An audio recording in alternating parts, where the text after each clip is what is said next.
उत्तर प्रदेश के मुख्यमंत्री योगी आदित्यनाथ आज अजयगढ़ पहुंचे, जहां उन्होंने रामलीला मैदान में पन्ना विधानसभा के भाजपा प्रत्याशी पूर्व मंत्री बृजेंद्र प्रताप सिंह के समर्थन में आम सभा को संबोधित किया। इस दौरान उन्होंने उत्तर प्रदेश के विकास की गाथा सुनाते हुए राम मंदिर, अयोध्या और गंगा के बारे में बताया। वहीं जानकारी के अभाव में कुछ ऐसी बातें भी कही जो लोगों को अटपटी लगी, जिनमें पन्ना को बुंदेलखंड से लगा हुआ बताने, मेडिकल कॉलेज की उपलब्धि और अन्य बातें शामिल रहीं। इसके अलावा उन्होंने कांग्रेस को समस्या और भाजपा को समाधान बताते हुए भाजपा के पक्ष में मतदान करने की अपील की।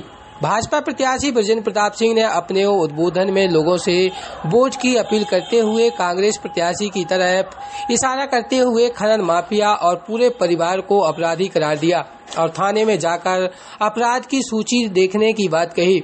उन्होंने कांग्रेस पर जातिवाद और क्षेत्रवाद की राजनीति के आरोप लगाए। कार्यक्रम में सबसे ज्यादा इस बात की चर्चा रही कि 50,000 क्षमता वाली छोटी फील्ड को छोड़कर 2-2.5 हजार लोगों की क्षमता वाले रामलीला मैदान में कार्यक्रम का आयोजन किया गया है। कार्यक्रम में भाजपा कार्यकर्ताओं के अलावा आसपास के क्षेत्र एवं उत्तर प्रदेश के बांदा जिले से भी काफी लोग पहुंचे थे। कार्यक्रम के दौरान भाजपा प्रत्याशी बृजेंद्र प्रताप सिंह और योगी आदित्यनाथ ने क्या कहा, आप भी सुने। के मेले में करोड़ और क्षेत्र के लोग जाते हैं, उनके क्षेत्र के लोग मन्नतें मांगते हैं। आज वहां के लिए भी आज 6.5 करोड़ की रोड हमने मंजूर कराई है कि अब आप सीधे आपके दर्शन करने के लिए जा सकते हो। ऐसी क्षेत्र में अनेकों रोड, चाहे भिन्ना से आपकी मडला की रोड हो, चाहे आपकी चाहे मजगांव की डैम की बात हो, चाहे मजपुरवा आपकी मछपटिया की रोड हो, चाहे आपके मोहाना की रोड हो, चाहे आपके गुरदीनपुरवा गड़लियनपुरवा की रोडें हो, चाहे आपके राजापुर से इमलाहट का पुल हो, चाहे बिलहरी घाट का पुल हो, चाहे आपका नहरी का पुल हो, चाहे आपका खोरा से भदैया का पुल हो, चाहे छतैनी से लेके ब्रिजपुर की रोड हो, चाहे आपके पंचमपुर का आपकी रोड हो, चाहे आपके कुर्रा पुखरा की रोड हो, चाहे आपके सहावा से रहचीपुर की रोड हो, ऐसी अनेकों रोड जहां जहां से आपने मांग की थी वो हमने पूरी देने का काम किया है, सबको एक दूसरे से जोड़ने का काम किया है। और इसलिए मैं मानता हूं कि आज हम दुनिया पे बात पे विश्वास नहीं करते। आज ये कांग्रेस पार्टी फूट डालो राजनीति करो, आज भ्रष्टाचार की राजनीति करने वाली पार्टी, जातिवाद, परिवारवाद, तुष्टीकरण की राजनीति करने वाली पार्टी है, जो एक जबरदस्ती कहीं क्षेत्रवाद की बातें करती है, कहीं जातिवाद की बातें करती है। इस तरह से बातें फैला के लोगों को गुमराह करना चाहती है। आज हम पन्ना, एक हमारी विधानसभा है, हमने जितना काम आपकी क्षेत्र में किया है, ये बात भी चलाते हैं ऊपर घाटी नीचे घाटी। तो मैं ये बताना चाहता हूं, मेरी माँ नीचे घाटी की है, अजयगढ़ तहसील की रहने वाली है, मैं कहीं बाहर का नहीं हूं। और जब पन्ना विधानसभा हमारी अजयगढ़ से जुड़ती है तो ये फालतू का एक बात फैला के आप लोगों को, सीधे साधे लोगों को बहकाने का काम किया जा रहा है। इस पे आपको आने की जरूरत नहीं है। ना कोई ये जातिवाद से चलने वाली पार्टी है, ना ये समाज या वर्ग से चलने वाली पार्टी है, ये एक ही मुद्दा पे चलने वाली पार्टी है, वो विकासवाद, जिसको लेके मैं बढ़ रहा हूं, जिसको लेके मैं चल रहा हूं। और इसलिए मेरा आप लोगों से आग्रह है कि आपको उसका चरित्र भी मालूम है कि यदि खनन माफिया की बात कही जाए तो सबसे बड़ा खनन माफिया आपके यहाँ पे कौन रहा। यदि आपका देखा जाए तो थाने में लिस्ट टंगी हुई है पूरे परिवार की, इनकी, कि कितने अपराध के केसेस हैं। और इसलिए मेरा आपसे आग्रह यह है कि एक तरफ अपराधी है और दूसरी तरफ विकास है। अब आपको तय करना है, चुनना किसको है, विकास को चुनना है कि अपराधी को चुनना है। अरे जनपद अध्यक्ष रहते हुए कोई भी सरपंच सेक्रेटरी नहीं बचा जिससे लूट नहीं की गई हो, जिससे वसूली ना की गई हो। आज ऐसा आदमी यदि आज यहाँ का विधानसभा का प्रतिनिधि बनेगा तो पता नहीं क्या हर्ष होने वाला है हमारी विधानसभा का। जैसा आपको विदित है कि हमारे 16-17 महीने की शुरुआत में कांग्रेस की सरकार रही, लेकिन अपनी झूठी घोषणाओं के कारण 16-17 महीने बाद वो चली गई। उन्हें कर्ज माफी की बात कही, बेरोजगारी भत्ता देने की बात कही, मुख्यमंत्री कन्यादान के लिए शादी के लिए राशि देने की बात कही। ऐसी अन्य अन्य घोषणाएं जो उन्होंने की थी, एक भी घोषणा का पालन उन्हें 16 महीने में वो नहीं कर पाए। और उसी का कारण हुआ कि उन्हीं के साथ के लोग छोड़ के आज उनसे अलग हो गए और उनकी सरकार चली गई। लेकिन मुझे खुशी है कि जब से हमारी सरकार बनी है, क्योंकि मुझे ज्यादा समय नहीं मिला, 17 महीने कांग्रेस की सरकार होने के बावजूद 2 साल हमारा कोरोना काल का रहा, उसके बाद जो 16-17 महीने हमें मिले उसमें हमने ऐसे कोई से भी काम आपके क्षेत्र के नहीं छोड़े जो अपने आपने मांग किए और हमने दिए ना हो। सब कार्य आपके हमने स्वीकृत कराए। और ये मैं मानता हूं कि अजय पार की कृपा रही है कि जो आपकी मांगे, मुझे भी लग रहा था कि मैं आपके वादे कैसे पूरे करूंगा, लेकिन उनकी कृपा थी कि मैं उन कार्यों को स्वीकृत करा पाया। और ये मेरा सौभाग्य है कि 70 साल में मात्र एक पुल बना था बीरा का, लेकिन अपने इस 17 महीने के कार्यकाल में मैंने 5 पुल आपके करोड़ों को दिए हैं, जो कहीं ना कहीं दूसरे जिले और यूपी से जोड़ते हैं। मैं सबसे पहले तो धन्यवाद देना चाहता हूं माननीय मुख्यमंत्री जी का, हमारे योगी बाबा साहब का, महाराज साहब का।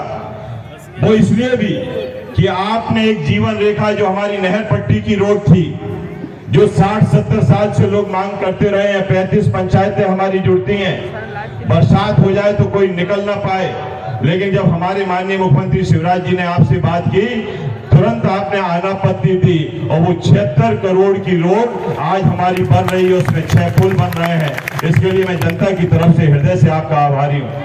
अब उत्तर प्रदेश की पहचान प्रभु राम से है, मां गंगा से है। आज उत्तर प्रदेश की पहचान झांसी की रानी लक्ष्मीबाई से है। आज उत्तर प्रदेश की पहचान अवंतीबाई से है। आज उत्तर प्रदेश की पहचान वीर और वीरांगनाओं से है। और उत्तर प्रदेश आज तेजी के साथ विकास के पथ पर अग्रसर होकर के एक नई पहचान बना रहा है। भाइयों बहनों, अच्छे लोग चुने जाएंगे तो अच्छा कार्य करेंगे। अच्छी सरकार बनेगी तो पहचान का संकट दूर होगा, लोग अपनी पहचान को देश और दुनिया में गौरव के साथ बता पाएंगे। विकास के बड़े बड़े कार्य होते हैं, हाईवे बनते हैं, रेलवे रिश्ता है, सदा नीरा नदियां हैं तो वाटरवे भी बनेंगे, एयरपोर्ट बनेंगे, IIT, IIM और मेडिकल कॉलेजेस बनेंगे, एम्स बनेंगे, पर्यटन की सुविधाएं विकसित होंगी, उद्योग आएंगे और लोगों को रोजगार की सुविधा मिलेगी। हमारा नौजवान जो पलायन करता, अपने घर को, अपनी भूमि को छोड़ करके नौकरी और रोजगार के लिए दूर दराज के क्षेत्रों में जाता है, उसे अपनी भूमि को, अपनी मातृभूमि को नहीं छोड़ना पड़ेगा। अपने ही गांव में, अपने ही क्षेत्र में उसको नौकरी और रोजगार की सुविधाएं विकसित होंगी। यह हर नागरिक का अधिकार है। उसको सम्मान से जीने का अधिकार मिलना चाहिए, उसे विकास की मुख्य धारा के साथ जुड़ने का अधिकार मिलना चाहिए, उसे रोजगार का अधिकार मिलना चाहिए, हर खेत को पानी मिलना चाहिए, हर किसान को उसकी उपज का दाम मिलना चाहिए, हर व्यक्ति को अच्छे स्वास्थ्य की सुविधा मिलनी चाहिए। यह हर नागरिक का अधिकार होना चाहिए। और भाइयों बहनों, अच्छी सरकार ही यह काम दे सकती है। याद करिए, मध्य प्रदेश में लंबे समय तक कांग्रेस ने शासन किया, एक लंबे समय तक शासन किया, लेकिन मध्य प्रदेश आपको पहचान नहीं दे पाया। कांग्रेस की सरकारें आपको पहचान नहीं दे पाई। विकास के जो कार्य होने चाहिए थे वो नहीं दे पाई। कोई सोचता था, आज से 15 साल 20 साल पहले क्या कोई सोचता था कि पन्ना में भी मेडिकल कॉलेज होगा? सपना था भाइयों बहनों, सपना था। आज वो सपना साकार हुआ है। क्या कोई सोचता था कि नरेली को जोड़ने वाला वो मार्ग बन पाएगा? एक सपना था, आज वो साकार हुआ है। हमारा बुंदेलखंड क्षेत्र में हर घर नल की योजना साकार होगी, क्या कोई सोचता था?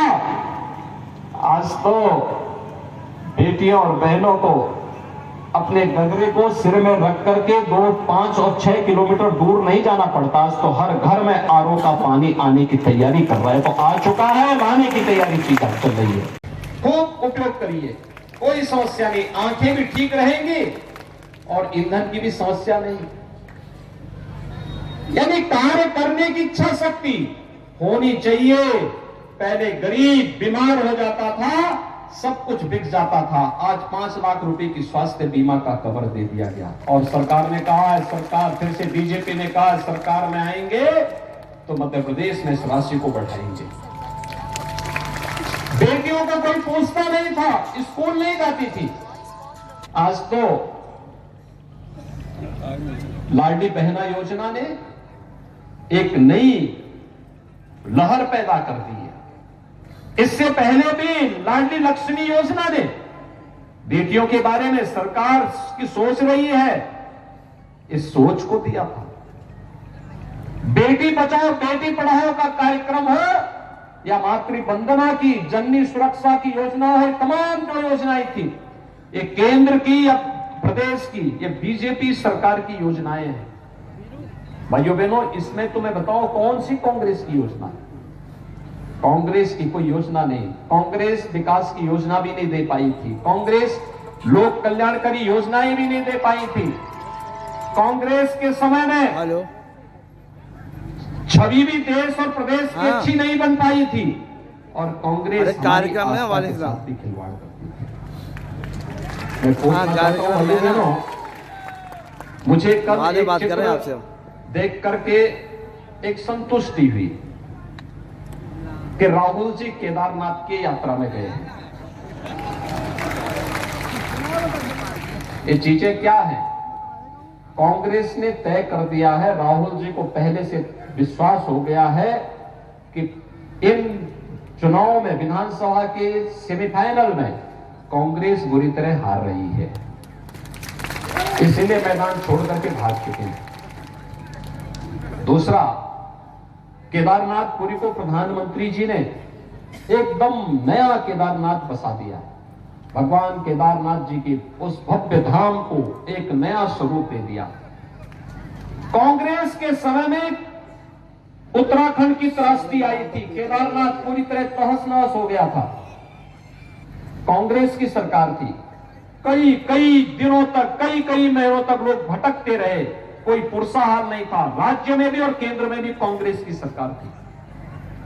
तब मोदी जी गुजरात के मुख्यमंत्री थे और मोदी जी ने तब कहा था कि भाई हमें मौका दीजिए, हम वहां सेवा का कार्य करना चाहते हैं। राजेंद्र प्रताप सिंह जी को कमल चुनाव चिन्ह से और पन्ना में जितने भी प्रत्याशी बीजेपी के, सबको विजयी बनाएंगे, सबको बनाएंगे। सभी सहमत है ना? तो यही अपील करने के लिए मैं आपके पास आया हूं कि 17 नवंबर को चुनाव है और समस्या को तो दीपावली के पहले ही समाप्त कर देना है। 11 नवंबर को अयोध्या का दीपोत्सव है। मैं कल फिर अयोध्या जा रहा हूं